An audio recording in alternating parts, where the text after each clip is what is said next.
ఏడబ్ల్యూ Tozer అనే ఒక గొప్ప దైవజనుడు ఇలా అంటాడు, పరిశుద్ధ గ్రంథమైన బైబిల్ కన్నీళ్లతో భక్తులు రాశారు. ఎక్కడో బీచ్ ఒడ్డు నుండి గోవా సముద్ర తీరాల్లో ఉండి ఆ ప్రకృతి అందాలు ఆస్వాదిస్తూ కొంతమంది సినిమా రైటర్స్ అలాంటి స్థలాల్లో సినిమా స్టోరీలు రాస్తారట. కానీ దేవుని వాక్యం ఆ రీతిగా ఎక్కడో ప్రత్యేకమైన స్థలాల్లో ఉండి రాసింది కాదు. కన్నీళ్ళ మధ్యలో, చెరసాల మధ్యలో, బంధకాల మధ్యలో కన్నీళ్లతో ఈ పరిశుద్ధ గ్రంథాన్ని రాశారు. కన్నీళ్లతో రాయబడిన ఈ పరిశుద్ధ గ్రంథం ప్రజలు వినేటప్పుడు విరిగి నలిగిన మనసుతో కన్నీళ్లతో వాక్యం వింటే ఆ వాక్యం ప్రతి హృదయ క్షేత్రంలో నూరంతలుగా ఫలిస్తుందట. ఆమేన్. అల్లరి చిల్లరగా, ఆకతాయితనంగా దేవుని వాక్యం, అనాలోచనగా దేవుని వాక్యం ప్రజలు వినటానికి కూర్చుంటే ఆకతాయితనంగా, అనాలోచనగా వారితో మాట్లాడటానికి దేవుని దగ్గర ఏ మాటలు ఉండవట. ఎవరితో దేవుడు ధారాళంగా మాట్లాడతాడంటే విరిగి నలిగిన మనస్సుతో ఎవరు దేవుని వాక్యం వింటారో వారితో ధారాళంగా దేవుడు మాట్లాడటం ప్రారంభిస్తాడు. ఈ దేవుడు రాసిన ఏ మాట కూడా భూలోకంలో ప్రాక్టికల్గా మన దైనందిన జీవితంలో ఎలాంటి సమస్యలు వస్తాయో ఆ సమస్యలను దైనందిన జీవితంలో ఎలా ఎదుర్కోవాలి, ఎలా ఫేస్ చేయాలి, ఆయన పరలోకంలో ఉండి రాయించిన పరిశుద్ధాత్మ దేవుడు. కానీ ప్రాక్టికల్ లైఫ్లో ఒక సేవకుడు ప్రజల మధ్యలో ఎలాంటి సమస్యలు అనుభవిస్తాడు, ఒక సేవకురాలు విశ్వాసుల మధ్యలో ఎలాంటి సమస్యలు అనుభవిస్తుంది, ఒక మంచి నమ్మకమైన విశ్వాసి తను బ్రతుకుతున్న స్థలాలలో రియలిస్టిక్గా, వాస్తవికంగా ఎలాంటి సమస్యలు అనుభవిస్తాడో ఆ సమస్యలను వాక్యం ద్వారా ఎలా పరిష్కరించుకోవచ్చు అన్న దివ్యమైన విషయాలు మన ఇంటిలోకి తొంగి చూసినట్లుగా, మన ఉద్యోగ వ్యాపార స్థలాలలోకి తొంగి చూసినట్లుగా మానవ జీవితానికి అనుసంధానంగా ఈ దివ్యమైన గ్రంథం రాయబడింది. నేనంట ఈ వాక్యాన్ని పట్టుకొని వాక్యానుసారంగా అడుగులు వేయి, ఆ వాక్యమే నీ ప్రతి సమస్య పక్షాన యుద్ధం చేసి నీకు విజయాన్ని, శత్రువుకి అపజయాన్ని ఇవ్వటం ప్రారంభించును గాక. విని మన దైనందిన జీవితంలో దీన్ని విడిచిపెట్టకూడదు. భక్తుడు దావీదు గారు అంటారు కదా, నీ వాక్యము నా పాదములకు దీపం, నా త్రోవకు వెలుగై ఉన్నది. ఓ దివ్యమైన సందేశం. రియలిస్టిక్ లైఫ్లో మన దైనందిన జీవితంలో మనం ఫేస్ చేసే సమస్యలు ఎలా ఎదుర్కోవాలి చూడండి. నెహెమ్యా గ్రంథం నెహెమ్యా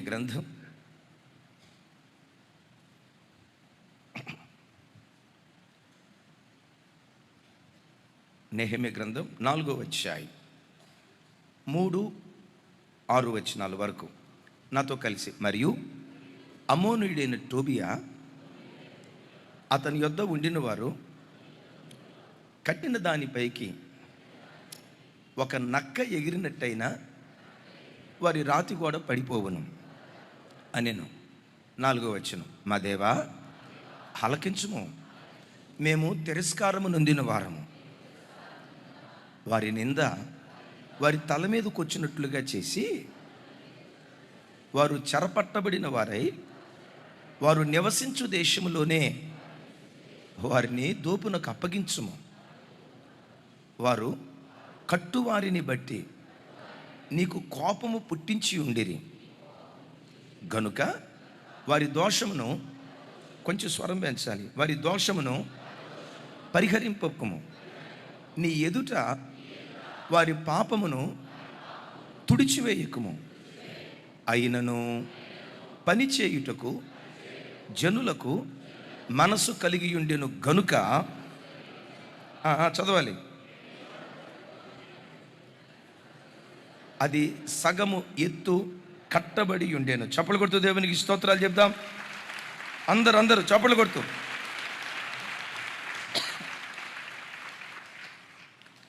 వీళ్ళ పని ఏదో వీళ్ళు చేసుకుంటున్నారు, చక్కగా గోడ కడుతున్నారు.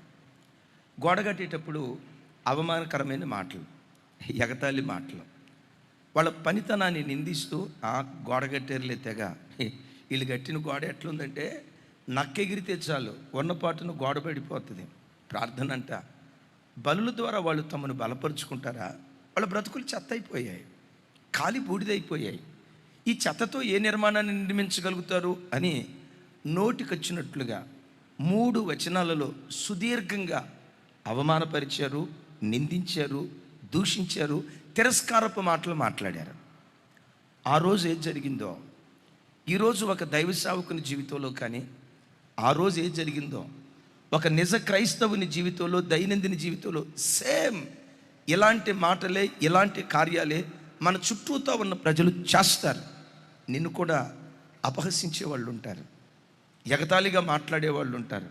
ఆ గొప్ప గొప్ప భక్తురాలు వచ్చింది, ఆ గొప్ప ప్రార్థనాపరుడు వచ్చాడు, మాకు లేడు దేవుడు, ఈమెకే ఉన్నట్లు.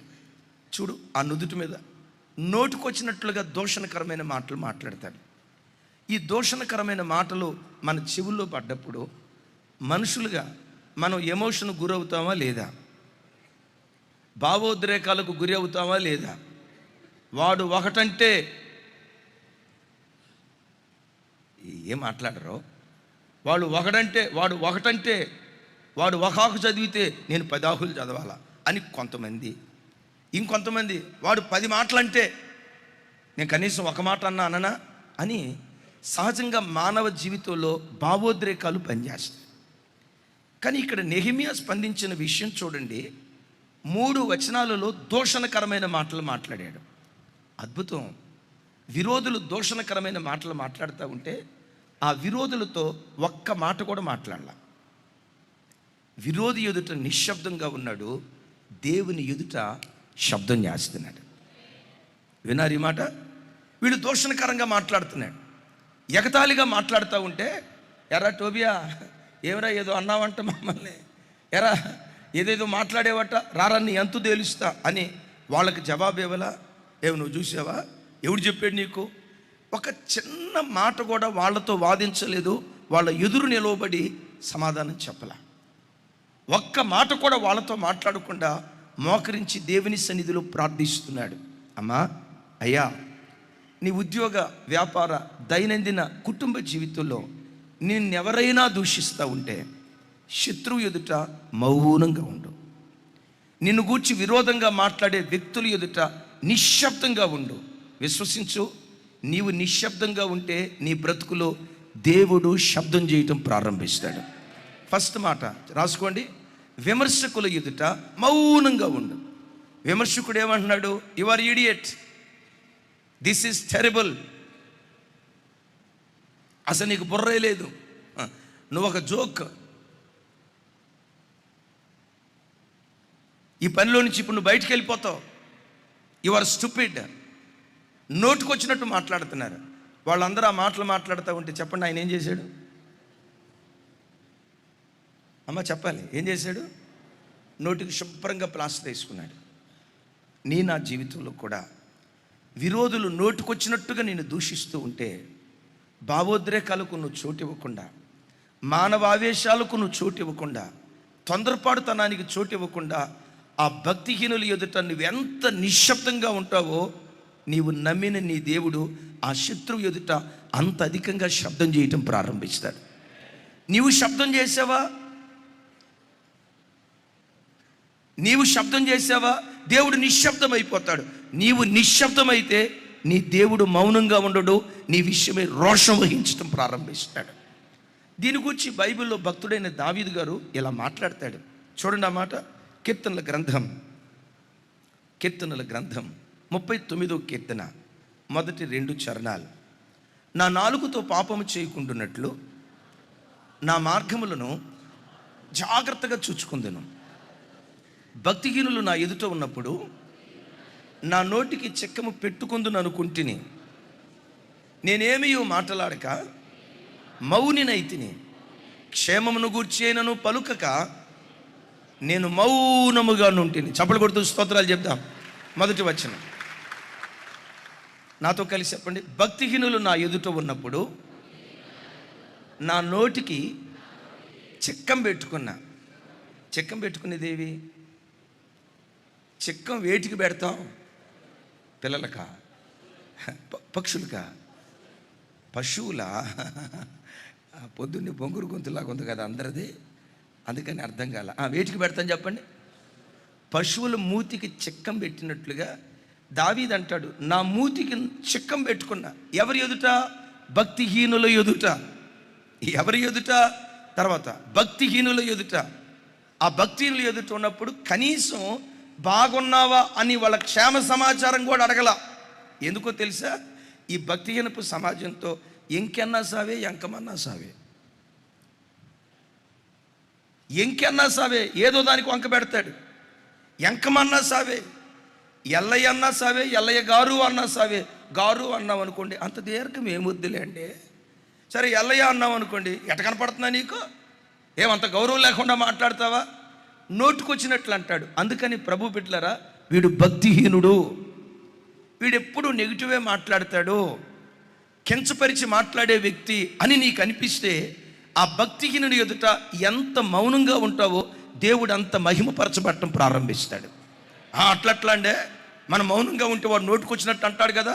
ఎవరు పడతారు? నేను పడను అని నీ నోటుకొచ్చినట్టు నువ్వు టక టక టక అన్నావు అనుకో, దేవుడు చూసి అక్క ఏదో పని మీద ఉందిలే, సరే మనం సైలెంట్గా ఉందాం, అక్క తన పని తాను చేసుకుంటుందని చెప్పి దేవుడు నిశ్శబ్దం అవుతాడు నువ్వు శబ్దం చేస్తే.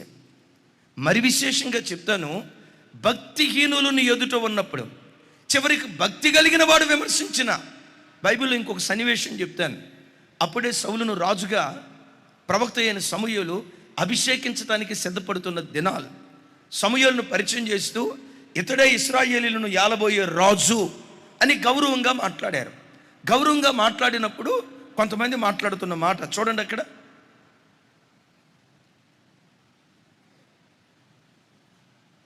సమూయేలు మొదటి గ్రంథం విరిచిన ఎవరి యెషయా గ్రంథం చూపించింది? రేపు పవన్ రాత్రి మాసాంతర కూటానికి వచ్చావా? కనపడలేదు, ఎక్కడ కూర్చున్నావు? రైట్. సమూయేలు మొదటి గ్రంథం 10వ అధ్యాయం 27వ వచనం. నాతో కలిసి చెప్పండి. పనికి మాలిన వారు కొందరు, వినపడలేదురా తల్లి, కొంచెం పెద్దగా చెప్పండి. పనికి మాలిన వారు కొందరు, ఈ మనుష్యుడు మనలను ఎలాగూ రక్షింపగలడని చెప్పుకొనుచు అతన్ని నిర్లక్ష్యం చేసి అతనికి కానుకలు తీసుకురాకుండగా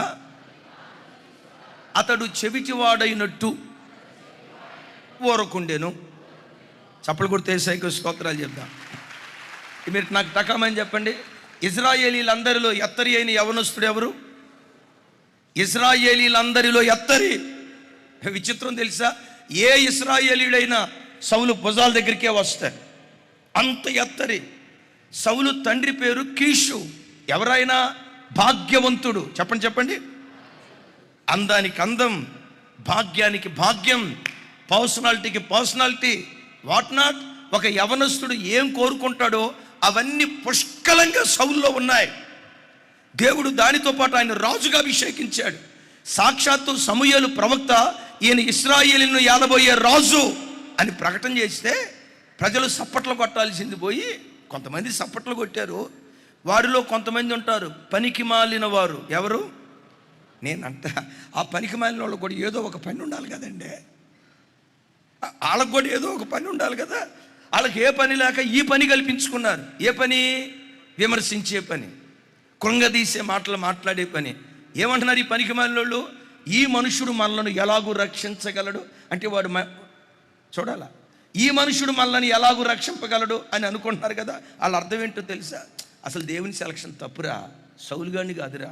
నన్ను గనక సెలెక్ట్ చేసుకుంటే నా స్వామిరంగా అసలు నా ప్రతాపం చూపించకపోయానా, దేవుని సెలక్షనే తప్పు అంటున్నారు. ఎందుకు? వీళ్ళు ఎవరయ్యా అంటే వీళ్ళకి దేవుడు ఒక గొప్ప డిగ్రీ పెట్టాడు. ఎవరాళ్ళు? నీ చుట్టూతో కూడా కొంతమంది పనికి మాలిన సంతతి చేరుతుంది.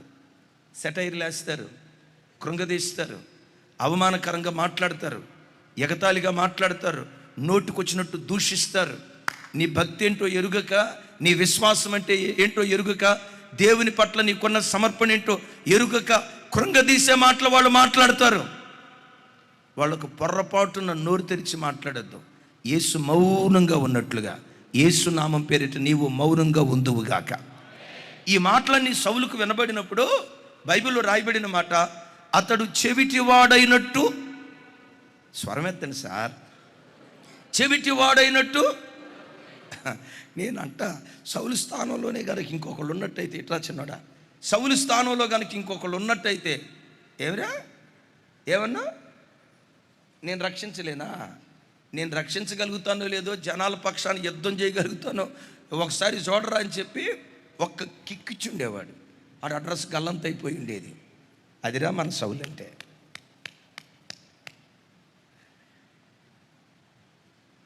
మౌనం అయిపోయాడు. బిడ్డలారా, విని విడిచిపెట్టడం కాదు. సౌలు జీవితంలో ఏది జరిగిందో, దావీదు జీవితంలో ఏది జరిగిందో, నీ జీవితంలో కూడా నీ చుట్టూత కొంతమంది పని కట్టుకొని ఈ పనికి మాలిన వాళ్ళు ఈ కార్యక్రమం చేస్తారు. నోరు పారేసుకోకు, నిశ్శబ్దంగా వెళ్ళిపో, మౌనంగా వెళ్ళిపో. నీ పక్షాన దేవుడు కార్యం చేయటం ప్రారంభించును కాక. పెద్దగా చెప్దాం ఆమేన్.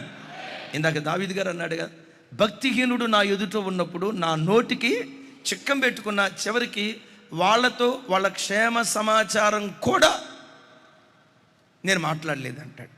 నాకు ఈ సన్నివేశం, ఈ వాక్యం చదివినప్పుడల్లా సుమారుగా 20 సంవత్సరాల క్రితం జరిగిన ఒక సన్నివేశం గుర్తొస్తుంది. స్థలాలు నన్ను అడగొద్దు, లైవ్ వెళ్తుంది. ఓ ప్రాంతంలో నేను దైవ సేవకురాలు వెళ్ళాను. మన చర్చికి వచ్చి ఒక చిన్న అబ్బాయి, ఒక యవన అబ్బాయి మాతో పాటు ఉన్నాడు. నేను ఆటో డ్రైవ్ చేస్తూ ఉన్నాను. దైవజనురాలు ఇంకొక 2 యవన పిల్లలు ఆ ఆటోలో ఉన్నారు. ఓ చోట కూరగాయలు తీసుకుందామని ఆగాను. అక్కడే కొండలు అమ్ముతున్నారు. సరిగ్గా ఇదే వేసవి కాలం. ఆ కొండలు అమ్మేవారు అక్కడ కొండలు అమ్ముతూ, ఆ కొండలు అమ్మేదానికి ఎదురుగా మంచి ఇల్లు ఒకటి ఉంది. మంచి ఇంట్లో వాళ్ళు ఉంటున్నారు, వాళ్ళ సొంత ఇల్లు. ఓ రకంగా లక్షాధిపతులు ఆ దినాలలో. దైవజనురాలు ఈ పిల్లలకి చెప్తా, రే నాన్న కష్టపడి పని చేసుకుంటారా. బైబిల్లో సామెతలో ఒక మాట ఉంది, ఏ పని చేసినా లాభమే కలుగును అని బైబిల్లో రాసింది. కష్టపడి పని చేసుకుంటారా. దేవుడు మనల్ని ఎందుకు ఆశీర్వదించడు? ఆయన మన దేవుడు అనండి. ఆయన మన దేవుడు. ఇట్లా అనండి ఒకసారి సార్. ఆయన మన దేవుడు. మనలు కాకపోతే ఇంకెవరిని ఆశీర్వదిస్తాడు? అసలు మనం పుట్టిందే ఆశీర్వాదానికి వారసులుగా ఉండటానికి. బట్ కష్టజీవులుగా బ్రతకండి. చూడరా, వీళ్ళు చూడ మట్టి కుండలు తయారు చేసుకొని అమ్ముకుంటున్నారు. దేవుడు వాళ్ళని ఎంత ఆశీర్వదించాడో చూడండి, ఎంత ఆశీర్వదించాడో చూడండి. 3 అంతస్తుల భవంతి కట్టుకున్నారా. అలా కష్టపడితే కొండలా లేదా కూరగాయల ఏ పని చేసినా దేవుడు ఆశీర్వదిస్తాడరా. సోమరిపోతులుగా బ్రతకొద్దురా, తిని ఇంట్లో తొంగవద్దురా, కష్టజీవులుగా బ్రతకండిరా. చూడు వీళ్ళు కొండల వ్యాపారం చేసి ఎంత ఆశీర్వదించబడ్డారో అని అంది సావుకురాలు. నేను కూడా దానికి వత్తాసు బలిక. నిజమే కదా, ఈ కొండల వ్యాపారం చేసి ఎంత బాగా దీవించబడ్డారో అని చెప్తుంది. ఆ ఇంటి మీద ఉన్న కొండల వ్యాపారస్తులు మా వైపు చూసి, ఏమో మేము కొండల వ్యాపారం మీద ఇల్లేం గట్ల, కొండలు అమ్మితే ఎంత వస్తాయి? 100-200.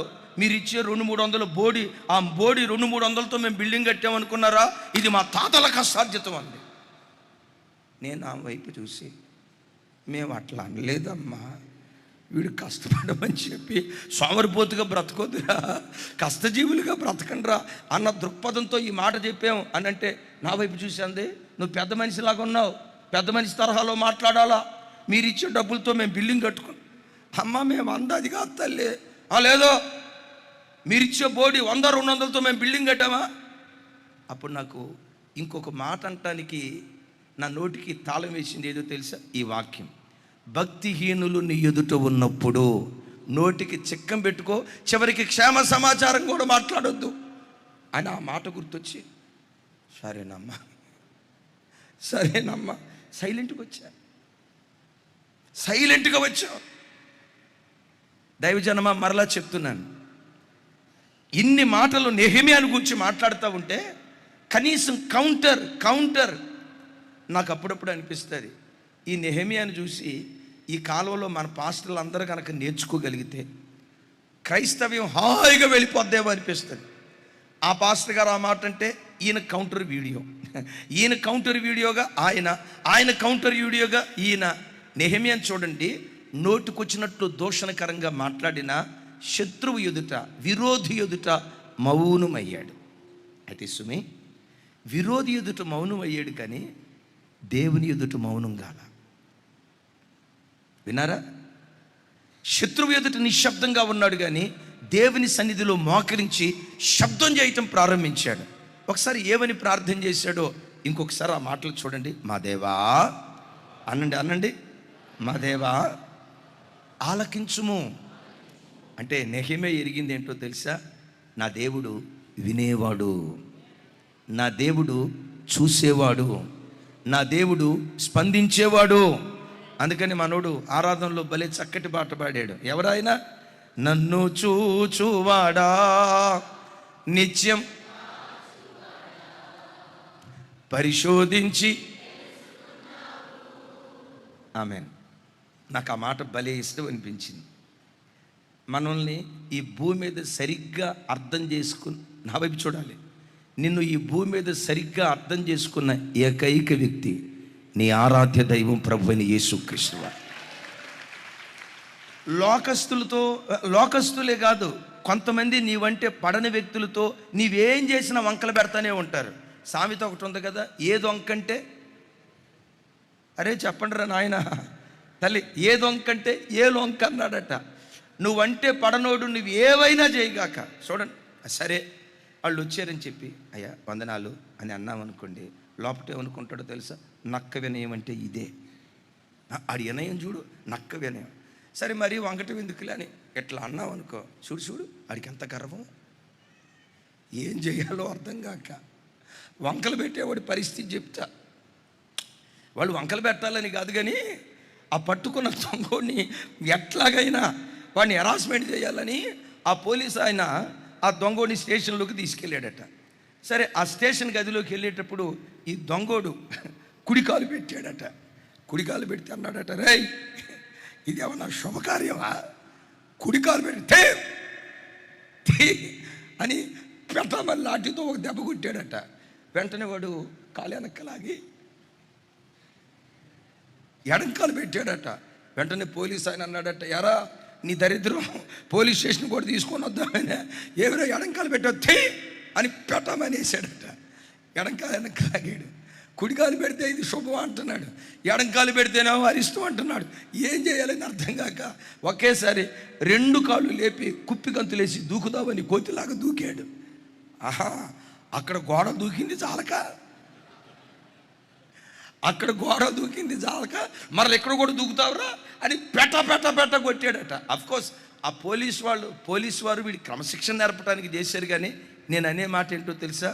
నువ్వే చేసిన వంకలు పెట్టే వ్యక్తికి నువ్వు ఎన్ని రకాలుగా ప్రసన్నం చేయాలనుకున్నా వాళ్ళు ప్రసన్నం కారు. ఇంకొక మాటలో చెప్పాలంటే, నీ భర్త కూడా నిన్ను అంతగా అర్థం చేసుకోవాలి. నీవెవరో నీ భర్త కూడా కొంత తెలియకపోవచ్చు. నిన్ను పరిపూర్ణంగా అర్థం చేసుకున్న ఏకైక వ్యక్తి, నిన్ను పరిశోధించి తెలుసుకున్న ఏకైక వ్యక్తి నీవు ఆరాధించే ప్రభు అయిన యేసుక్రీస్తు వారు. Praise the Lord. నిజమే, మనిషి ఎదుటి వ్యక్తిని అర్థం చేసుకున్న దానికంటే ఫిల్ ఇన్ ద బ్లాంక్స్. తర్వాత మాట చెప్పండి కదా. ఇప్పుడు ఒక తల్లి కొడుకుని కూర్చోబెట్టి, రేయ్ ఇంటికి వచ్చిన భార్యని ఎట్లా చూసుకోవాలరా, కోడలంటే ఏమనుకున్నావురా, మన ఇంటికి వచ్చిన ఆడపిల్ల ఏడవకూడదు, ఏమిరా రాత్రి మీ గదిలో నుంచి ఏదో శబ్దాలు వినపడ్డాయి, అమ్మ మీద చేయి చేసుకున్నట్టున్న బుద్ధి లేనోడా, మీ నాన్న నేను ఎట్లున్నావురా, అమ్మ మీద చేయి చేసుకుంటావా అని తల్లి కొడుకు చెప్తూ ఉంటుంది. అప్పుడే కోడలు వచ్చింది. సరే కోడల ముందు చెప్పటం ఎందుకులే అని అత్తయ్య సైలెంట్ అయింది. అత్తయ్య సైలెంట్ అయ్యేసరికి కోడలు చూసి ఏమనుకుంటుంది, నేను వచ్చా ఆపింది. జోరీగలాగా చెవు దగ్గర ఏదో అంటారు కదా, చెవు దగ్గర జోరీగలాగా గొయ్యి వచ్చిందంటే ఏదో ఒకటి చెప్పిపోద్ది. నా గురించే చెప్పింది చూడు, నేను రావటంతో ఆపిందిగా. ఒకవేళ నాకు మేలుకరమైంది అయితే నేను వచ్చినప్పుడు కూడా చెప్పాలి కదా. నన్ను చూడటంతో ఆపిందంటే నా కొడుకుతో చెప్పుంటుంది, రే ఫుల్లుగా కొట్టరా, దంచు వదిలిపెట్టరా, ఒక్కసారి ఉతికితే పగటిపోటే.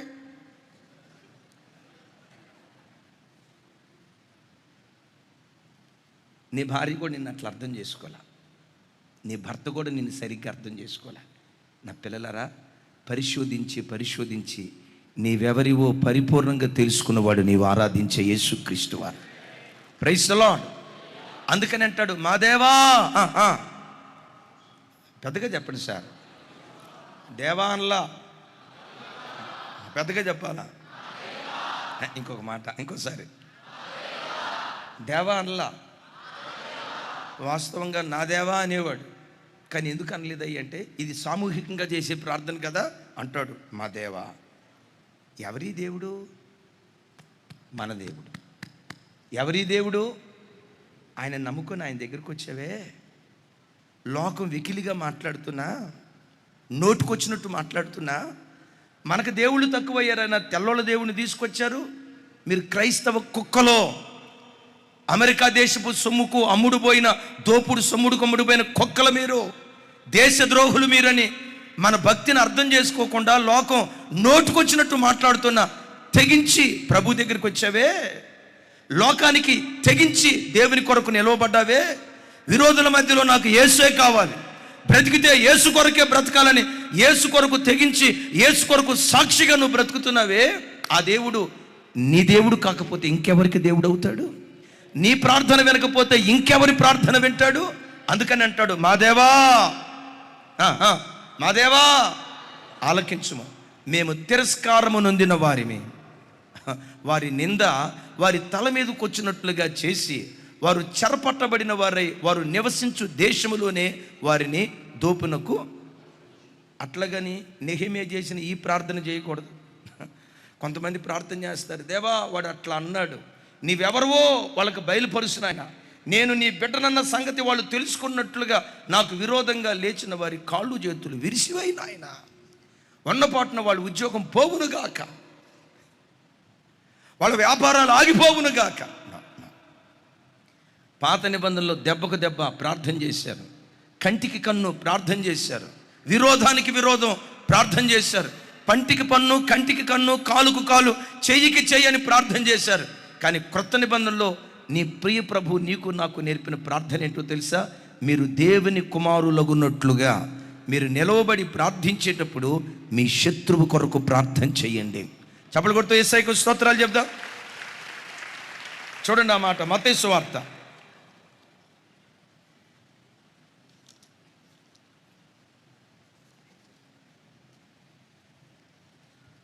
5వ అధ్యాయం 44వ వచనం.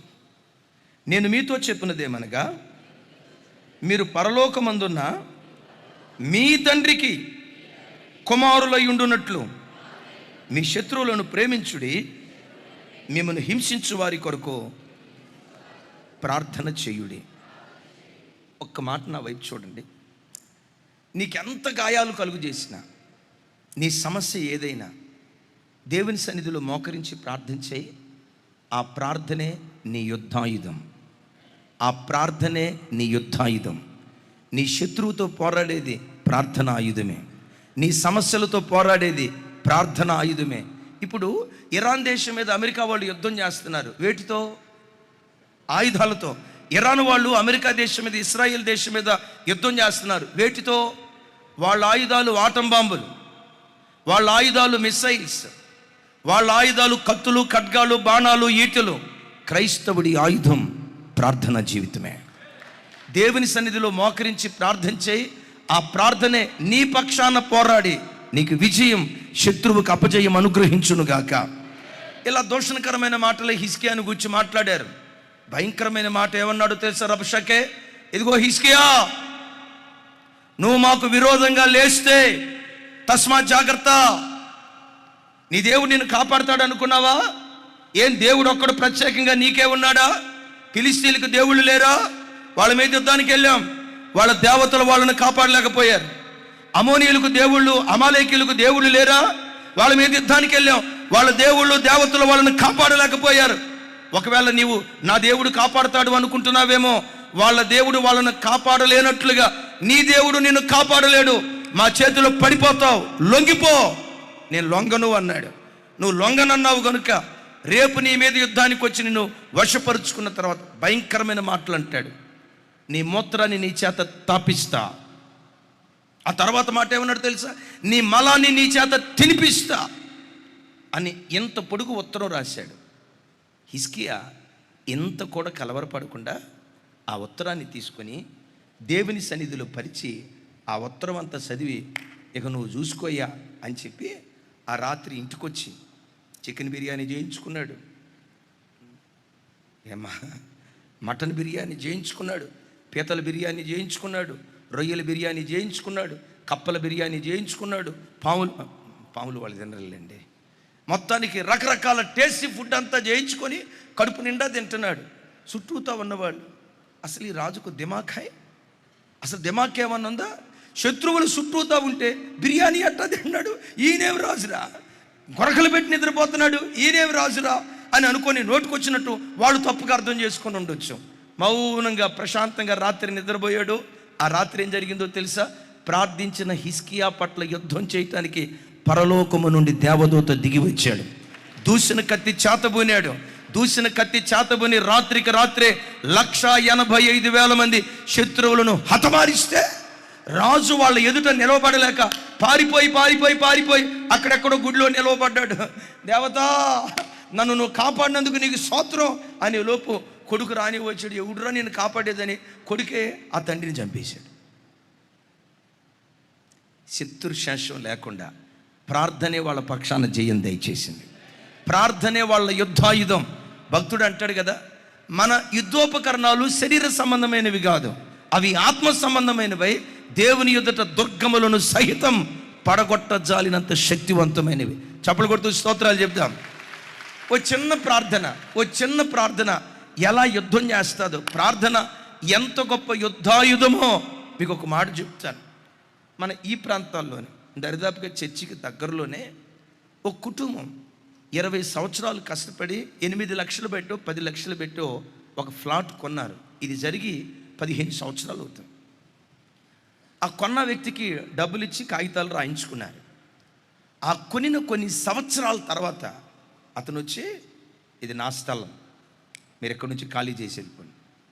అయ్యా, ఒకప్పుడు మీ స్థలమే, మాకు అమ్మేరు కదా, ఇదిగో అమ్మిన కాగితాలు ఇవి, మీరు మాకు అమ్మేరు కదా, మేము కొనుక్కున్నాం కదా, ఎవడమ్మాడు, ఏదా కాగితాలు అని చెప్పి ఆ కాగితాలు కళ్ళ ముందే చిత్తు పేపర్ చింపినట్టుగా చింపేశాడు. మీకు దిక్కున్న చోట చెప్పుకోండి, ఎవరికి చెప్పుకుంటారో అడిగి చెప్పుకోండి. ఈ రాత్రి ఇక్కడ ఉన్నారా, తెల్లారిన తర్వాత మీరు బతకరు, చంపేస్తా. నేను ఎవరో మీకు తెలీదా? ఈ ప్రాంతపు నాయకుడిని. ఈ రాత్రి కనుక ఇక్కడ ఉన్నారా, తెల్లారిన తర్వాత మీరు బ్రతకరు అని అన్నారట. సాయంత్రం 5-6 ప్రాంతంలో భార్యాభర్తలు ఇద్దరు ఏడ్చుకుంటూ వచ్చారు. అన్నయ్య, తెల్లారిన తర్వాత మేము బతకమంట అన్నయ్య, వాళ్ళు చంపేస్తారంట అన్నయ్య, ఏం చేయాలో అర్థం కావట్లేదు అన్నయ్య, అది దరిదాపుగా 20 సంవత్సరాల కష్టం అన్నయ్య, వాడు దోసుకొని వెళ్ళిపోతున్నాడు. కన్నీరు మున్నీరుగా, పేద బ్రతుకులు కదా, కన్నీరు మున్నీరుగా ఏడుస్తున్నారు. దైవజనరాలు మేము చక్కగా చికెన్ బిర్యానీ పెట్టి వాళ్ళకి ప్రార్థన చేసి, అమ్మా ప్రార్థన చేసాం కదా, ఈ రాత్రి ఇంటికి వెళ్ళిన తర్వాత కూడా ప్రార్థన చేసుకోండి. ప్రార్థనే మన యుద్ధాయుధం. దేవుని ఎదుట శబ్దం చేశాం కదా, దేవుని ఎదుట శబ్దం చేస్తే దేవుడు శత్రువు ఎదుట శబ్దం చేయటం ప్రారంభిస్తాడు.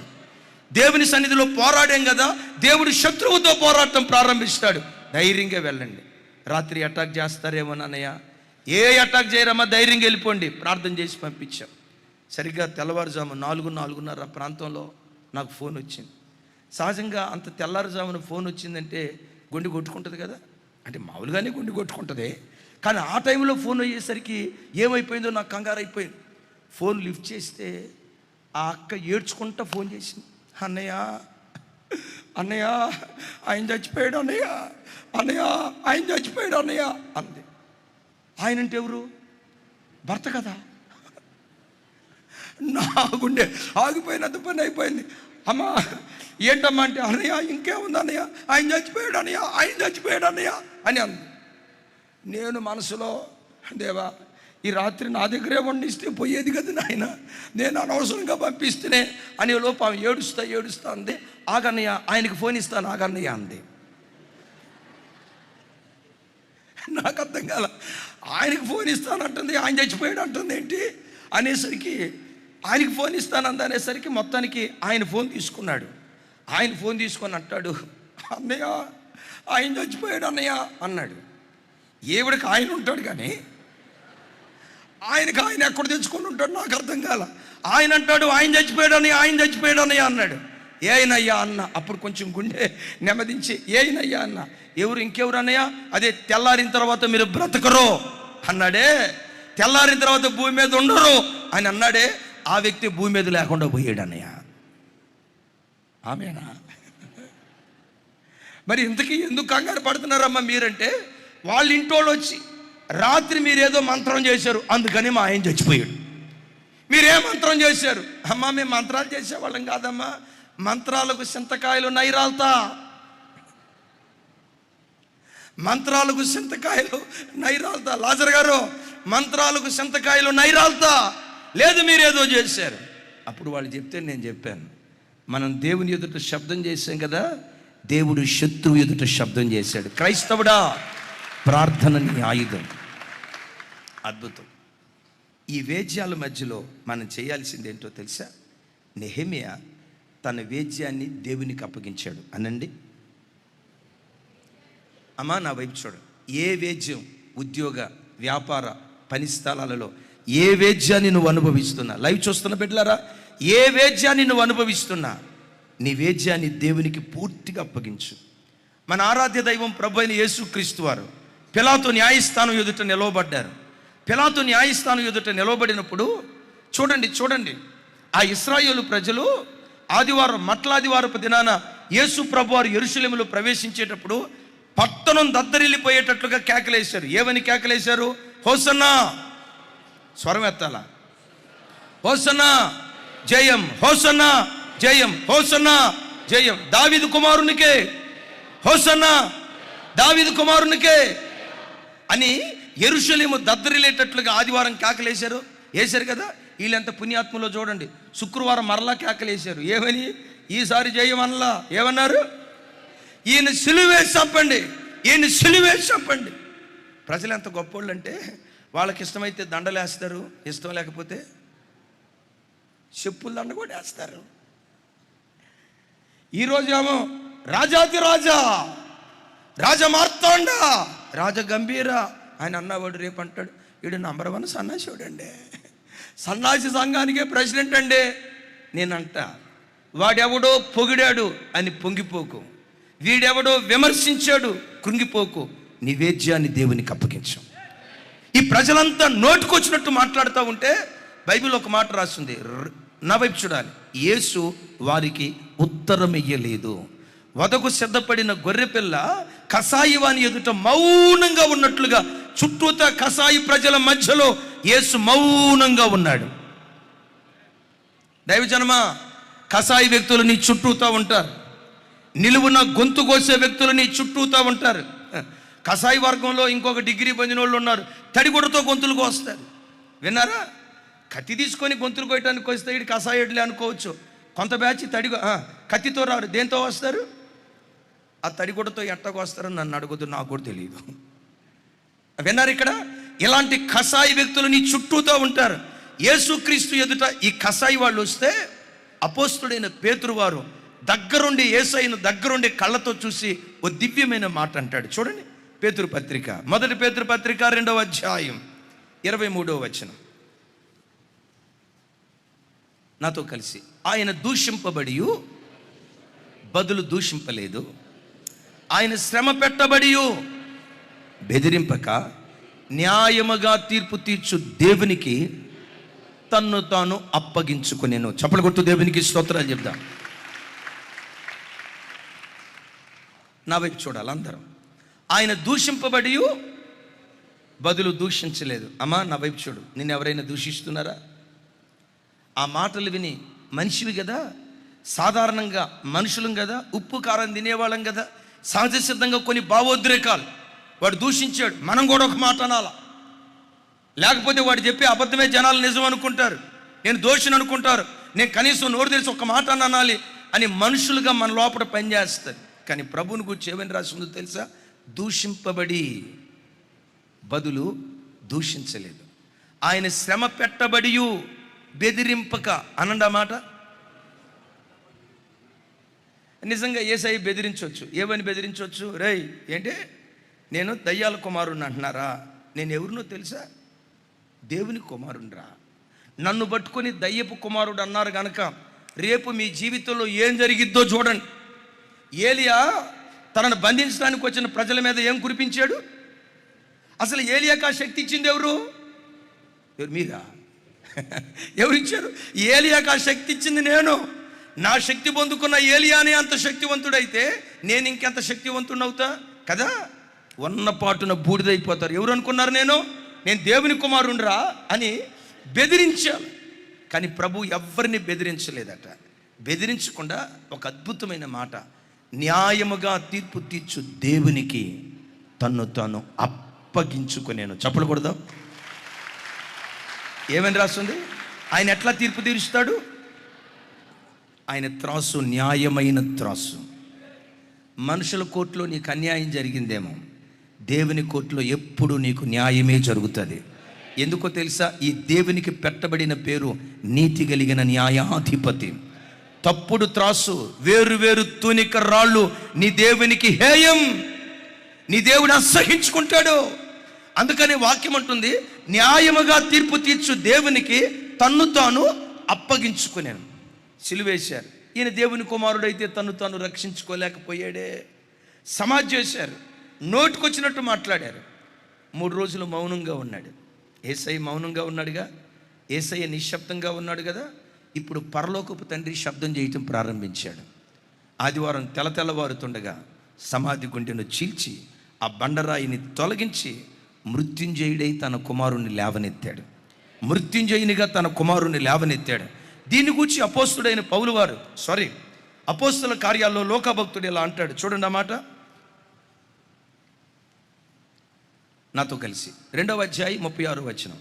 మీరు సిలువ వేసిన ఈ యేసునే, పెద్దగా, మీరు సిలువ వేసిన ఈ యేసునే దేవుడు ప్రభువుగాను క్రీస్తుగాను నియమించెను. ఇది ఇశ్రాయేలు వంశమంతా రూఢిగా తెలుసుకొనవలెనని చెప్పెను. విన్నారు ఈ మాట? మీరు సిలువ వేసిన ఈ యేసునే దేవుడు ప్రభువుగాను క్రీస్తుగాను నియమించాను. విన్నారా? యేసుక్రీస్తు వారిని సమాధిలో నుంచి లేపి ఎవరనుకుంటున్నారా? ఈయన ప్రభువు. మీకు తెలుసా? యేసుక్రీస్తు వారు పునరుద్ధానుడైన తర్వాతే ప్రభు అయిన యేసుక్రీస్తుగా పిలువబడ్డారు. ఆమేన్. పునరుద్ధానుడు కాకమునుపు యేసు క్రీస్తు, యేసు క్రీస్తు, యేసు క్రీస్తు. ఈ యేసు క్రీస్తు ఎప్పుడు ప్రభువుగా మార్చబడ్డాడు అంటే పునరుద్ధానుడై తిరిగి లేచిన తర్వాత. అంటే వీళ్ళు సిలువేసిన ఈ యేసును ఇప్పుడు ప్రజల మధ్యలో ఎలా నిలవబెట్టాడు? ప్రభువుగా నిలవబెట్టాడు. చప్పలు కొడుతూ స్తోత్రాలు చెప్పారు. ఇశ్రాయేలీలందరూ ఎదురు చూస్తున్న మెషియాగా అభిషక్తుడిగా నిలవబెట్టాడు. ఎందుకు ఈ కార్యాలన్నీ దేవుడు చేశాడు తెలుసా? నా వైపు చూడాలి. తన వేద్యాన్ని ఎవరికి అప్పగించాడు? నీ వేద్యాన్ని కూడా దేవునికి అప్పగించు. నీ దేవుడు ప్రజల మధ్యలో నిన్ను ప్రభువుగా నిలవబెడతాడు. ఒక అభిషక్తుడిగా దేవుడు నిలవబెడతాడు. నీవెవరో ప్రజలు గుర్తించేటట్లుగా దేవుడు కార్యం చేస్తాడు. 4వది, ఇలాంటి విమర్శకులు మన చుట్టూతా అప్పుడు ఉన్నారు, ఇప్పుడు ఉన్నారు, రాగల కాలంలో కూడా. అలాగే నీదేదో ప్రవచనం అనుకొని భయపడేరు కాక ఎప్పటికీ ఉంటారు. అయితే ఈ విమర్శకుల నోళ్ళు నీవు ఎలా మోయించాలో తెలుసా? పనితోనే విమర్శకుల నోళ్ళు మోయించాలి. చప్పలు కొడుతూ స్తోత్రాలు చెప్పి. జాషువా, నీకు తబలా రాదురా తమ్ముడా, ఎవడో నేను తబలా మీద కూర్చోబెట్టింది అని అన్నారనుకో ఒక మాట. ఎవరు అనరో, నువ్వు మంచి వాయిద్యకారుడివి, ఎవరురా తమ్ముడా నిన్ను అసలు నీకేం వచ్చిరా అని ఎవరైనా అన్నారనుకోండి, ఆ మాటిని అంటే నాకు తబలా రాదా, నాకు డిప్లొమా ఉంది తబలా మీద, ఎవడు చెప్పాడు నీకు? అసలు తబలా అంటే నీకు తెలిసిన సంగతే, రా నీకు చెప్తా అని వాదనకు దిగకు. ఎవరైనా నీ తబలా బాగాలేదన్నారా? విమర్శించిన వాడే ఒకానొక రోజు నిన్ను ప్రశంసించేటట్లుగా నీ పనితనంతోనే శత్రువు యొక్క నోరు మోయించాలి. పెద్దగా చెప్తాం ఆమెన్. ఇప్పుడు నీ పిల్లలు శుభ్రంగా టై వేసుకొని టక్ వేసుకొని ఆ స్కూల్కి మంచి యూనిఫామ్ వేసుకొని స్కూల్కి వెళ్తున్నారు అనుకోండి, ఎవరైనా మీ పేదరికాన్ని బట్టి మంచి స్కూల్లో పిల్లల్ని చదివించాలి, పేదలమైన మంచి చదివే వాళ్ళని వాళ్ళని మంచి స్కూల్లో జాయిన్ చేసి చదివిస్తున్నారు అనుకోండి, పెద్ద కలెక్టర్ గారు వచ్చారు అని అంటంతో మమ్మల్ని పట్టుకొని మా పిల్లల్ని పట్టుకొని ఎట్లా అంటే చదువు వాళ్ళకైనా మా పిల్లలకు వద్దా ఏడవద్దు. మెల్లిగా మనసులో దేవా ఆవిడ అదిగో అనండి ఒకసారి. ఎగతాళిగా అన్నారు కదా, ఆ మాట స్థిరపరచుదు కాక. తెల్లబట్టలు వేసుకొని ఎవరైనా మీరు చర్చికి వస్తుంటే చూసి పెద్ద పాస్టర్ గారు వచ్చారు అని అన్నారా? ఓ పిల్ల పాస్టర్ గారు, బొట్ట పాస్టర్ గారు వచ్చారు అని అన్నారా? దానికి ముఖం ఎంతలో పెట్టుకొని పుచ్చకాయలాగా పెట్టుకొని మమ్మల్ని పట్టుకొని తెల్లబట్టలు వేసుకుంటే ఇట్లా అన్నారన్న, వాళ్ళు మారేటట్టుగా ప్రార్థన చేయండి అన్న అని అనొద్దు. దేవా పాస్టర్ గారు వచ్చాడు అని అన్నారు కదా, వాళ్ళు ఎగతాళిగా అన్న మాట అపహాస్యపు మాటే ఆశీర్వాదకరపు మాటగా నువ్వు మార్చే దేవుడవు కదా. ఆ అపహాస్యపు మాటే నా బిడ్డల జీవితాల్లో నువ్వు స్థిరపరిచాయా, ఆ మాట నువ్వు నెరవేర్చాయా అని ఆ వాగ్దానాన్ని పట్టుకొని ఏం చేయాలో తెలుసా? నువ్వు కలెక్టర్ అయిన తర్వాత, నువ్వు పాస్టర్ అయిన తర్వాత, ఆ స్థితికి వచ్చిన తర్వాత నీ పనితనాన్ని చూపించి సూపర్ నువ్వు విమర్శించిన నోరే ప్రశంసించేటట్లుగా నీ పనితనము ద్వారా విరోధుల నోళ్ళు నువ్వు మూయించాలి. చెప్పలు కొడుతూ స్తోత్రాలు చెప్దాం. ఎవరైనా మిమ్మల్ని అన్నారు, అమ్మ పెంపకం అది, ఒక్కడు కూడా ప్రయోజకుడు పెంపకం అది మరి అని అన్నారా? వాదనకు దిగుకో. నా పెంపకాన్ని గురించి ఎగతాళిగా మాట్లాడారు కదా పిల్లలను కూర్చోబెట్టి, రేనాన్న మనల్ని ఎగతాళిగా అన్నారు, దీన్ని బట్టి మనం వాళ్ళ మీద కోపం తెచ్చుకోవద్దు. మీ సత్ప్రవర్తన ద్వారా మనం వాళ్ళ నోళ్ళు మూయించాలి. మీ మాదిరికరమైన ప్రవర్తన ద్వారా తల్లంటే అయ్యే విడరా, పెంపకం అంటే అయ్యే విడదురా, పిల్లల్ని ఎంత చక్కగా పెంచిందో చూడండి అని విమర్శించిన నోరే ప్రశంసించేటట్లుగా ఎగైన్ చెప్తున్నాను, నీ పనితనము ద్వారానే శత్రువు యొక్క నోళ్ళు మూయించాలి. నా వైపు చూడండి, నేను మీ అన్ననే, ఇంకా చెప్పాలంటే మీ ఆత్మీయ తండ్రిని. నన్ను ఎవరైనా విమర్శిస్తే దేవుని కృప, విమర్శించేవాళ్ళు దేవుని కృప తక్కువ, కానీ లేరు అన్నానా వాక్యం నిరర్థకం అయిపోద్ది, ఉంటారు. నన్ను ఎవరైనా విమర్శిస్తే 3 సూత్రాలు కంపల్సరీగా పాటిస్తా. ఎవ్వరు నన్ను విమర్శించినా మొట్టమొదట ఆ విమర్శ విని నన్ను నేను ప్రశ్నించుకుంటా. విన్నారా ఈ మాట? నన్ను ఎవరైనా విమర్శిస్తే, మీరు కావాలంటే మీరు కూడా విమర్శించవచ్చు. తమ్ముడా విమర్శిస్తావా? ఎందుకురా తమ్ముడా, హాయిగా సేవ చేసుకొని తమ్ముడా. సరే విమర్శించారే అనుకోండి, మొట్టమొదట నేను చేసే పని, మొట్టమొదట ఎవరైనా విమర్శిస్తే నన్ను నేను చెక్ చేసుకుంటా. ఆ బలహీనత నాలో ఉందా, దిద్దుబాటు చేసుకుంటా. ఒకవేళ ఆ బలహీనత లేకపోయినా పని కట్టుకొని విమర్శిస్తున్నారా, వెరీ నెక్స్ట్ నేను చేసే పని ఏంటో తెలుసా? దేవా నేను ఎవరినో, సేవ పట్ల నాకున్న అంకిత భావం ఏంటో, నేను ఎంత ప్రేమిస్తున్నానో, సంఘం పట్ల మా హృదయంలో మీరుంచిన భారం ఏంటో, మేమేమై ఉన్నామో మమ్మల్ని గూర్చిన ప్రత్యక్షత వాళ్లకు దయచేయి. వినారీ మాట? నన్ను గూర్చిన ప్రత్యక్షత వాళ్ళకు దయచేయి. ప్రార్థన చేశాను. అయినా విమర్శించారనుకో అప్పుడు నాకు ఒక సామెత గుర్తొస్తుంది. గజరాజంబు రాజవీధిన నడుచుచుండ మురుగుచుండు సునక మహారాజులు ఎన్నో కుక్కలెన్నో అనలేక. గజరాజంబు రాజవీధిన నడుచుచుండ కొన్ని కుక్కలు మొరుగుతాయి, మురిగే పనే కుక్కదే, అస్సలు పట్టించుకోకు అని అంతటితో ఆపనం. గుండెల్లో ఉండే ఆలోచన ఏంటో తెలుసా? దేవా ఒక నిస్వార్థమైన సేవ చేసి మీ కృపను బట్టి మీరు మమ్మల్ని బలపరచడం ద్వారా వాక్యానుసారంగా రాబోవు తరాలకు ఒక మాదిరికరమైన సేవ చేసి విమర్శించిన నోరే ప్రశంసించేటట్లుగా పనితనంతో విరోధి యొక్క నోరు మనం ముయించాలి. అప్పటి కొడుతూ దేవునికి స్తోత్రాలు చెప్దాం. ఇవి నా 3 సూత్రాలు. బాగుందా బాగాలేదా? అది మీరు కూడా పాటిస్తే బాగుంటుందేమో. మంచిది. దేవుడు మీ అందరినీ దీవించునుగాక. ఆఖరి మాట చెప్తాను, కట్టువారితో ఎప్పుడు జత కట్టాలి. భలే ఫోటో పెట్టారు తమ్ముడా, చూడండి ఒకసారి ఆ ఫోటో చూడండి రా తల్లి, ఒకసారి చూడండి. సేవలో ఏమి లేపినాయి? నాపరాయ, ఏ రాయి, గుండ్రాయి లాగా ఉంది అది. సేవలు అవన్నీ కలిసి ఇక్కడ నెహెమీయా ఒక ప్రార్థన చేస్తాడు. చూడండి ఆ మాట, 4వ అధ్యాయం 5వ వచనం. నాతో కలిసి, వారు కట్టువారిని బట్టి నీకు కోపము పుట్టించి ఉండేరి గనుక వారి దోషమును పరిహరింపకము, నీ ఎదుట వారి పాపమును తుడిచివేయకము. ఒకసారి నా వైపు చూస్తారా? కట్టువారికి మనం జత కట్టాలి, కానీ కట్టువారికి మనం అడ్డుకట్టగా ఉండకూడదు. కట్టేవారికి ఎవరైనా అడ్డుకట్టగా ఉంటే నెహెమ్యా భక్తుడు ఏమంటాడో తెలుసా? ఆ దోషము పరిహరింపబడని దోషంగా మిగిలిపోతాట. యేసుక్రీస్తు వారు అంటారు, పరిశుద్ధాత్మకు వ్యతిరేకంగా ఎవరైనా దూషిస్తే ఆ పాపం ఎన్నటికీ క్షమించబడదు అని అన్నాడే. యేసు ప్రభు ఈ మాట మాట్లాడితే నెహెమ్యా అంటాడు, కట్టువారిని బట్టి వాళ్ళు విరోధంగా నీకు కోపాన్ని పుట్టించారయ్యా, వాళ్ళ దోషాన్ని పరిహరించొద్దయ్యా అని మాట్లాడతాడు. దైవజనమా, ఈ ప్రపంచంలో పడిపోయిన మానవాళిని బ్రతుకును కట్టే ఏకైక నవైపు చూడాలి. పడిపోయిన మానవాళి బ్రతుకులను కట్టే ఏకైక వ్యక్తి దైవజనుడు, దేవుని ప్రతినిధి.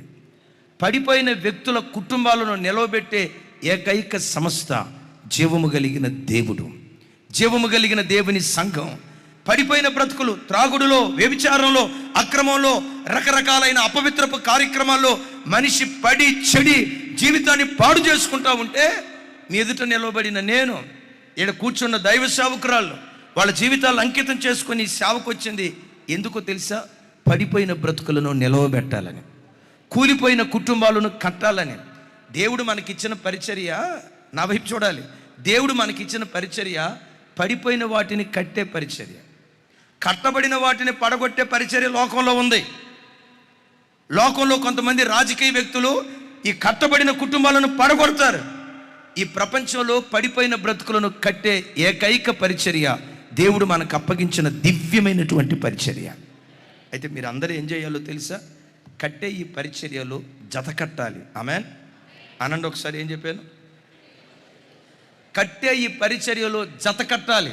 ఇంకోసారి చెప్పండి. కట్టే ఈ పరిచర్యలో జత కట్టాలి. ఇప్పుడు మనం ఏం చేస్తున్నాం? పడిపోయిన బ్రతుకులను కడుతున్నాం. ఇక్కడ కొంతమంది ఉన్నారు, గతంలో ఈ బ్యాచ్ ఉన్నారు. ఈ బ్యాచ్ సాయంత్రం ఇంటికి వచ్చి ఎవడాడే ఈ బ్యాచ్ ఉంది. ఆ బ్యాచ్ అంతటిని మార్చింది. వారి బ్రతుకులు వెలుగును నింపింది జీవము కలిగిన దేవుని వాక్యం. మీరు అందరు కళ్ళు మూసుకోండి ఒకసారి. గతంలో తాగుబోతు అలవాటు ఎవరికి ఉందో ఒకసారి చేతులు ఎత్తండి. కళ్ళు తెరవకండి అమ్మా. ఒకసారి చేతులు పైకి ఎత్తండి, సిగ్గుపడద్దు. ఒరే తమ్ముడా, నువ్వు నిలవబడి ఒకసారి. ఏం పర్లేదు, నిలబడి. ఈ బ్యాచ్ అన్న ఒకప్పుడు. ఒకసారి ఆ బ్యాచ్ అంతా చేతులు ఎత్తండి. మీ సంఘం అంతటికి ఓట్లు వేయాలనుకుంటున్నాం, నిలవబడండి. మీ సంఘం అంతటికి జీవన్, నీది కూడా అదే స్కూలా? నిలవబడు. అమ్మాడు చూడరా తల్లే. తమ్ముడు అమెరికాలో ఉంటాడు. రెగ్యులర్గా ప్రతి నెల మన పరిచర్యకు బహుగా సహకరిస్తాడు. వాళ్ళ కుటుంబం అమెరికాలో ఉండి ప్రతిరోజు, మీరు ఫస్ట్ సర్వీస్ చూస్తారా సెకండ్ సర్వీసా? ఫస్ట్ సర్వీస్ కంపల్సరీగా చూస్తారు. అట్లాగని మరి ఈయన అమెరికా ఆయన అయితే నల్లగెందుకున్నాడు అంటారా? మనోడే. ఒకప్పుడు మన సూరారు చింతలు చర్చికొచ్చాడు. చాలా మంచి బిడ్డ. ఆ బిడ్డ గతంలో కట్టే ఈ పనిలో జత కట్టాడు. ఇప్పుడు డాక్టర్ వసంత్ గారు చేస్తున్నారు కదా. ఇప్పుడు వాళ్ళు చేస్తున్న పరిచర్య ఒకప్పుడు వాళ్ళది. ఎక్కడ మీటింగ్ జరిగినా ప్రతి మీటింగ్లో ఆ స్టేజీ డెకరేషన్ అంతా ఈయన, వీళ్ళ స్నేహితుడు ఒక ఆయన ఉన్నాడు సుధీర్ అని. సుధీర్ ఏమో పాస్టర్ గారు అయ్యాడు, ఈయనేమో డాక్టర్ గారు అయ్యాడు. డాక్టర్ గారు కాదు కానీ ఇంజనీర్ అయ్యాడు. లక్షలు సంపాదించే స్థితిమంతుడిగా దేవుడు ఆ బిడ్డ నిలవబెట్టాడు. ఎందుకో తెలుసా? కట్టే పనిలో ఎవరు జత కట్టినా వాళ్లకు దేవుడు జతగాడిగా ఉండి వింతగా వాళ్ళ బ్రతుకును నిలవబెట్టడం ప్రారంభిస్తాడు. తమ్ముడా కూర్చోండి. పుణ్యాత్ములారా, ఇలా బ్రతుకులు కట్టింది ఎవరు? కట్టే ఈ పనిలో మనం జత కట్టాలి. సంఘానికి వచ్చినప్పుడు, అనయ్య నేను సంఘానికి ఎట్లా ఉపయోగపడగలను? మా బలం, మా సమయం, మా ధనం, మా తలాంతులు, మాకున్న విలువైన ప్రతిదీ దేవుని సేవలో పెట్టుబడిగా పెడతాం అని చేయి కలిపి కట్టేవారిగా మనముంటే, ప్రజల జీవితాలను మనం కడతా ఉంటే మన కుటుంబాలను దేవుడు కట్టడం ప్రారంభిస్తాడు. కొంతమంది పిచ్చి మహారాజులకి ఈ సంగతి తెలియక మా గ్రామంలోకి క్రైస్తవులు రాకూడదు అనండి ఒకసారి. మరి ఎవరు రావచ్చు? తాగుబోతుడు రావచ్చు, తిరుగుబోతుడు రావచ్చు, బ్రాందీ షాప్ ఓపెన్ చేస్తానన్నవాడు రావచ్చు, గుట్కా ప్యాకెట్లు అమ్మేవాడు రావచ్చు, గంజాయి ప్యాకెట్లు అమ్మేవాడు రావచ్చు, వ్యభిచారపు కొంపలు నడిపేవాడు రావచ్చు, బెట్టింగ్లు నడిపేవాడు రావచ్చు, అద్భుతం కోడి పందాలు ఆడేవాడు కూడా రావచ్చు. ఆ మధ్య ఒక ఆయన అన్నాడు, అన్నయ్య కోడి పందెంలో కోట్ల రూపాయలు పోయినాయి అన్నయ్య. మరి ఏం చేయమంటావు? ఈసారి కోడి పందెంలో గొప్ప విజయం దేవుడిచ్చేటట్టుగా మీరు గట్టిగా ప్రార్థన చేయండి అన్నయ్య. ఎందుకయ్యా? ఈసారి కన్నా గెలిస్తే వచ్చిన దాంట్లో దశంభాగం ఇస్తానన్నా మీకు. ఈ పొడుపు సొమ్ము దేవునికి అవసరంలా. సరే, కోడి పందాలు ఆడేవాడు ఊరు రావచ్చు, చివరికి దొంగోడు కూడా ఊరు రావచ్చు. ఏ ఊరి దగ్గర అయినా దొంగలకు మా గ్రామంలో ప్రవేశం లేదు బోర్డు చూసారా? అంటే ఆ దొంగోడు కూడా స్వాగతం సుస్వాగతం అనండి. దొంగోడు కూడా స్వాగతం ఉంది, కానీ దొంగలను దొరలుగా మార్చే క్రైస్తవుడికి ప్రవేశం లేదు. తాగుబోతుని మార్చే క్రైస్తవుడికి ప్రవేశం లేదు. పడిపోయిన మానవాళి బ్రతుకును బాగు చేసే నిజ క్రైస్తవుని జీవితంలో ఆ గ్రామంలో ప్రవేశం లేదు. నీకు తెలుసా, దేవుని పనికి ఎవరు ఆటంకం నిలవబడ్డా ఆ గ్రామాల మీదకి లేఖనం, ఆ గ్రామాల మీదకి శాపం వస్తుందట. న్యాయాధిపతుల గ్రంథం ఆ ఒక్క మాట చూసి ప్రార్థన చేసుకుందాం. 5:23 ఒకసారి నాతో కలిసి చెప్పండి. యెహోవా దూత ఇట్ల నేను మే రోజును శపించుడి, దాని నివాసుల మీద మహాశాపము నిలుపుడి, యెహోవా సహాయమునకు వారు రాలేదు. బలిష్ఠులతో కూడి యెహోవా సహాయమునకు వారు రారు. దేవుడైన యెహోవా దెబోరా నాయకత్వంలో పడిపోయిన బ్రతుకులను బాగు చేయటానికి కట్టే పనిలో వాళ్ళు ప్రయాణమై వెళ్తున్నారు. మే రోజు అనే గ్రామస్తులు యెహోవా సహాయానికి రాకుండా మేము రాం, మాకు ఇల్లు లేవా, మాకు సంసారాలు లేవా, అసలు ఈ పనికి మేము అంగీకరించమని దేవుని పనికి ఆటంకంగా నిలవబడితే భయంకరమైన మాట. దాని మే రోజును శపించుడి, దాని నివాసుల మీద ఏం చేశారు వాళ్ళు? యెహోవా సహాయమునకు వాళ్ళు రా. నా ప్రభు బిడ్డలారా, నా చేతులెత్తి మిమ్మల్ని దీవిస్తున్నా. మే రోజు ప్రజలు శపించబడ్డారు, మీరు ఆశీర్వదించబడుదురుగాక. నా చేతులెత్తి దీవిస్తున్నా. మహా ఆశీర్వాదం మీ మీద, మీ పిల్లల మీద దేవుడు నిలుపునుగాక. వారి మీదకి మహాశాపం దిగొచ్చింది. ఆయన నామం పేరిట ఆయన ఆరాధించి ఆయన పిల్లలైన మన జీవితంలో మహా ఆశీర్వాదం ఒక్కొక్క బిడ్డ తల మీద దేవుడు కుమరించునుగాక. అలా కుమరించాలంటే కట్టువారితో మనం జత కట్టే భాగ్యం దేవుడు మనందరికీ దయచేయునుగాక. విన్నారు కదా? ఆ విరోధులు ఆ రోజు ఉన్నారు, ఈరోజు ఉన్నారు. మనం చేయాల్సిన పని, విరోధుల ఎదుట నిశ్శబ్దంగా ఉండు. రెండవది, దేవుని ఎదుట శబ్దం చేయి. మూడవది, నీ వేద్యం దేవునికే అప్పగించు. నాలుగవది, అసలు ఈ మాట భలే బ్రహ్మాండంగా ఉంది, ఇంకోసారి అనండి. సరిపోలేదు సార్. విరోధుల నోరు ఎట్లా మోయించాలి తమ్ముడు?